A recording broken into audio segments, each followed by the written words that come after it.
Product से, services से पूरी तरह से सेटिस्फाइड हो, तभी आपको रिकमेंड करना है आगे और लोगों को उस कंपनी को ज्वाइन करने के लिए।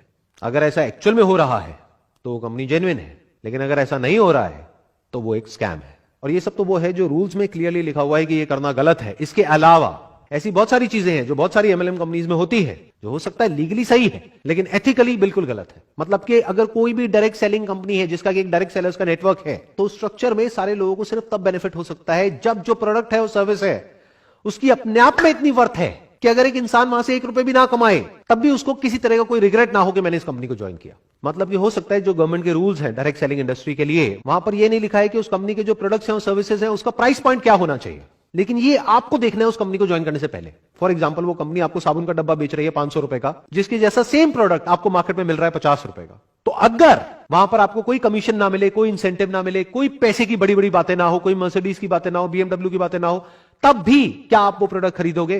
अगर तो जवाब है हां, तो वो कंपनी बहुत बढ़िया है। लेकिन अगर जवाब है ना, तो ये बिजनेस फंडामेंटली फ्लॉड है। क्योंकि ये जो बात अब मैं बोलने वाला हूं इसको ध्यान से समझिएगा, ये सिर्फ डायरेक्ट सेलिंग बिजनेस पर अप्लाई नहीं होता है, बल्कि किसी भी बिजनेस पे अप्लाई होता है। अगर उस बिजनेस में रिपीट बिजनेस नहीं आ रहा है, वर्ड ऑफ माउथ स्ट्रांग नहीं है, तो बिजनेस आज नहीं तो कल फेल होना ही होना है। Word of mouth, not of the money that a person can earn from that particular company, but word of mouth of the products and services offered by that particular company. Word of mouth इस चीज का नहीं कि उस company से लोग कितना पैसा कमा रहे हैं, बल्कि इस चीज का कि उसके प्रोडक्ट्स और सर्विसेज कितने अच्छे हैं।